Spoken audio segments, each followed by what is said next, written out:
De retour parmi vous, donc pour parler de notre sujet principal de ce matin. Comme je vous le disais en début d'émission, nous allons parler tourisme, plus précisément d'un des complexes de temples avec une particularité historique, celui de Dendera.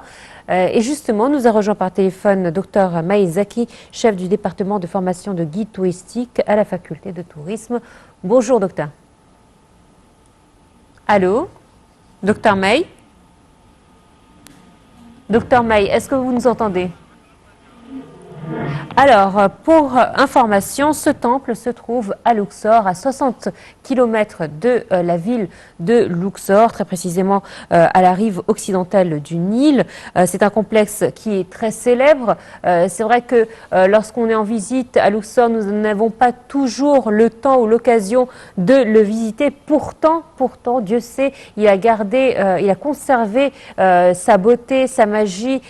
C'est un des mieux, les mieux conservés à Luxor, et c'est vrai qu'il regorge beaucoup d'histoires. Certainement, et surtout après sa restauration récemment, Nora, les couleurs d'origine sont apparues, couleurs bleues incroyablement beaux, et également ce temple regorge d'histoire, comme vient de le préciser Nora.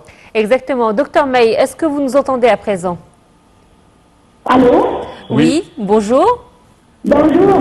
Alors tout d'abord, je vous souhaite une très bonne année au nom de toute l'équipe de Nile TV International. Excusez-moi, je ne vous entends pas. Je vous disais, docteur May, avant de commencer, je tenais à vous souhaiter une très bonne année de la part de toute l'équipe de Nile TV International. Merci beaucoup, à toi de même. Merci beaucoup. Alors aujourd'hui, on s'intéresse au temple de Dendera et justement, nous souhaitons que vous nous disiez un petit peu les particularités de ce complexe qui est quand même l'un des mieux conservés jusqu'à présent. Ce temple est un édifice religieux dédié au culte de plusieurs divinités, surtout la déesse Hathor. C'est un temple très important qui comprend des habitations pour les prêtres, des ateliers, des productions diverses. Et il y a aussi des entrepôts et éventuellement une maison de vie. C'est un complexe culturel et économique et agricole. Et on sait très bien qu'il est en très bon état de conservation. Et on sait bien sûr qu'il y avait aussi un signe des zodiaques qui se trouvait sur le plafond. Maintenant, malheureusement, il est enlevé, il se trouve au musée du Louvre, et nous avons une copie qui se trouve à sa place. Oui, docteur May, bonjour. Bonjour. Alors, concernant cette constellation, on en parlait en off depuis quelques secondes. Est-ce qu'il y a des revendications pour le retour de cette gravure du plafond du temple de Dendera avec les constellations du temps des pharaons et certainement qui révèlent leurs études de l'astronomie? Oui. Dr Zahir Hawass essaye de faire ça et je pense que c'est une expérience commencée par plusieurs pays qui cherchent leurs monuments qui se trouvent dans les musées internationaux, qui ont été volés dans le siècle dernier. Et on essaye bien sûr de le récupérer encore une fois et j'espère qu'on réussira à faire ça. Alors, c'est un temple particulier qui est dédié quand même à la déesse de l'amour et de la joie. Quelles étaient ses particularités justement au temps des anciens Égyptiens? Quand est-ce qu'on allait vers ce temple? Le temple était, comme vous avez déjà dit, dédié à la déesse Hathor. La déesse Hathor est la femme du dieu Horus. Tous les deux avaient deux temples qui ne sont pas très loin, donc Edfu, le temple du dieu Horus qui se trouve à Edfu. Le temple de Dendera se trouve à Kena, près de Luxor. Tous les deux étaient reliés par une fête importante qui s'appelle la fête de la bonne rencontre. Il y avait des barques qui bougeaient dans le Nil pour aller fêter cette fête-là entre les deux temples. Et pour le plafond où se trouve la chapelle du signe des zodiaques, c'était un lieu pour fêter la fête qui s'appelle la fête du Nouvel An. Les prêtres montaient dans les escaliers que vous avez déjà vus dans le vidéo très connu, en procession sur la terrasse du temple. par cet escalier et leur progression est représentée dans des bas-reliefs sur les murs du temple.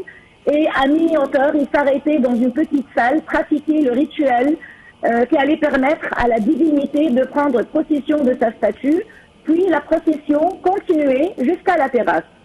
Sur la terrasse, il y avait un kiosque pour la déesse Hathor, un petit temple, et c'est là-bas qu'on fêtait une fête qui s'appelle la fête du Nouvel An. C'était fêté le premier jour de l'année. Alors, vous avez mentionné la fête de la bonne rencontre, c'était l'équivalent de la Saint-Valentin chez les anciens Égyptiens? Comment? Vous avez mentionné la fête de la bonne rencontre. Est-ce que c'était l'équivalent de la Saint-Valentin au temps des Égyptiens anciens? Oui, mais c'est une bonne rencontre entre deux divinités, entre bien les statues des deux divinités, qui sont la divinité Hathor et le dieu Horus. Et le lieu de la fête, c'était à Edfou. D'accord. Docteur May, quand on parle du complexe de Dendera, on parle du temple de la déesse Hathor. Également, quelle autre déesse ou dieu avait des temples là-bas? Vous voulez dire dans le complexe lui-même? Oui, dans ce même complexe de Dendera.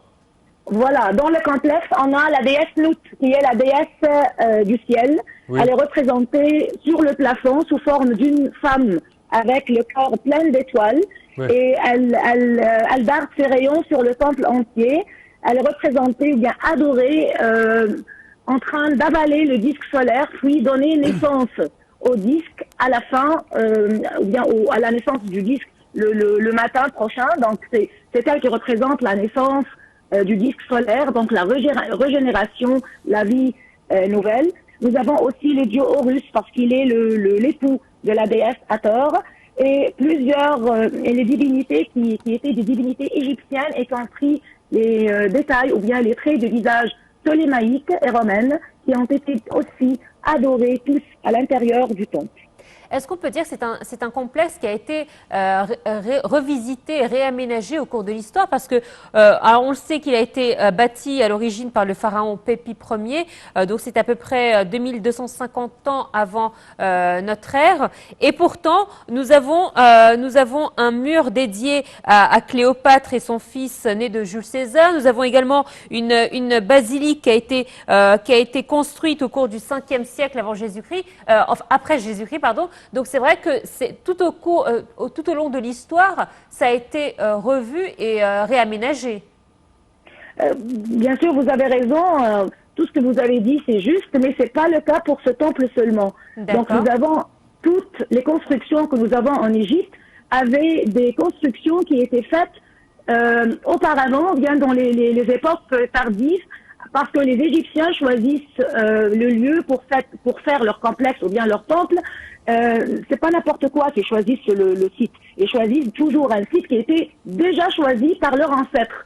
Enfin, si on trouve par exemple un temple ptolémaïque comme celui-là, donc certainement on va voir des blocs de pierre qui datent d'une époque tardive. Pépi Ier, c'est la 5e dynastie. Celui qui a commencé ces temples, c'est Ptolémée XII, qui a construit le temple sur le même site déjà choisi par les ancêtres. Et c'est le cas pour le temple d'Edfou, le temple de Philae, le temple de Karnak. Tous les temples que nous avons en Égypte sont construits sur un lieu déjà choisi auparavant. Parfait. Docteur May, je vous invite et je vous invite également, chers téléspectateurs, à suivre ce compte rendu établi à une soixantaine de kilomètres au nord de la ville de Luxor, sur la rive occidentale du Nil. Le complexe des temples de Dendera est un petit monde hors du temps qui conserve des vestiges datant de l'époque de la création des pyramides de Khéops. Voyons ensemble.